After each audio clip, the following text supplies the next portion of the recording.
అందరికీ నమస్తే. ఎస్టీవీ ఛానల్కి స్వాగతం. ఈరోజు తెలంగాణ రాష్ట్రంలో మరో కొత్త పార్టీ ఆవిర్భవించింది. ఎమ్మెల్సీ చింతపండు అలియాస్ తీన్మార్ మల్లన్న గారు తెలంగాణ రాజ్యాధికార పార్టీ పేరును ప్రకటించారు. సో ఈ కార్యక్రమం హైదరాబాదు హోటల్లో నిర్మించారు.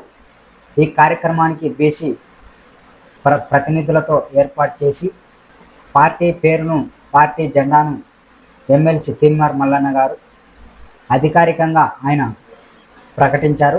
పార్టీ ముఖ్య ఉద్దేశం ఆత్మగౌరవం, అధికారం, వాటా. సో ఈ మూడు ముఖ్య ఉద్దేశాలతో పార్టీ ముందుకెళ్తుందని ఆయన తెలియజేశారు. అది ఆత్మగౌరవం, అధికారం, వాటా. సో ఈ మూడు ముఖ్య ఉద్దేశాలతో పార్టీ ఉంటుందని ఆయన తెలియజేశారు. అలాగే పార్టీ 2 కలర్లతో ఉంది, ఎరుపు, ఆకుపచ్చ. సో ఈ 2 కలర్లు కూడా ముఖ్యమే. అట కార్మికులకు, ఇట రైతులకు సంబంధించి 2 కలర్లు ఉంటాయని తెలియజేశారు. సో ఏది ఏమైనప్పటికీ ఈరోజు తెలంగాణ రాష్ట్రంలో ఎమ్మెల్సీ తీన్మార్ మల్లన్న గారు తెలంగాణ రాజ్యాధికార పార్టీ పేరును ప్రకటించారు.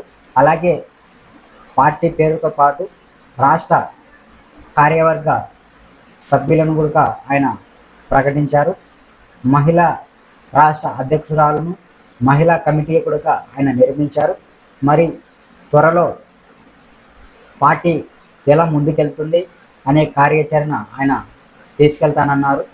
సో యువతకు సంబంధించి ఏం కమిటీ వేయాలి, సో ఇలా అన్ని కమిటీలు ఏ విధంగా మనం పార్టీని ముందుకు తీసుకెళ్ళాలి, సో పార్టీతో మనం రాజ్యాధికారం ఏ విధంగా సాధించాలి, సో రాజ్యాధికారం సాధించిన తర్వాత ఏ విధంగా మనం ఆత్మగౌరవం, అధికారం, వాటా, సో ఈ 3 ముఖ్య ఉద్దేశాలను ఏ విధంగా మనం ప్రజలకు అందించాలి అనే లక్ష్యంతో అనే దానిపై తీన్మార్ మల్లన్న గారు ముందుకెళ్ళనున్నారు. సో ఇలాంటి మరిన్ని విషయాలను తెలుసుకోవడానికి మీరు మా ఛానల్ సబ్స్క్రైబ్ చేసుకోండి. అలాగే లైక్ చేయడం మాత్రం మర్చిపోకండి. థ్యాంక్ యూ, ధన్యవాదాలు.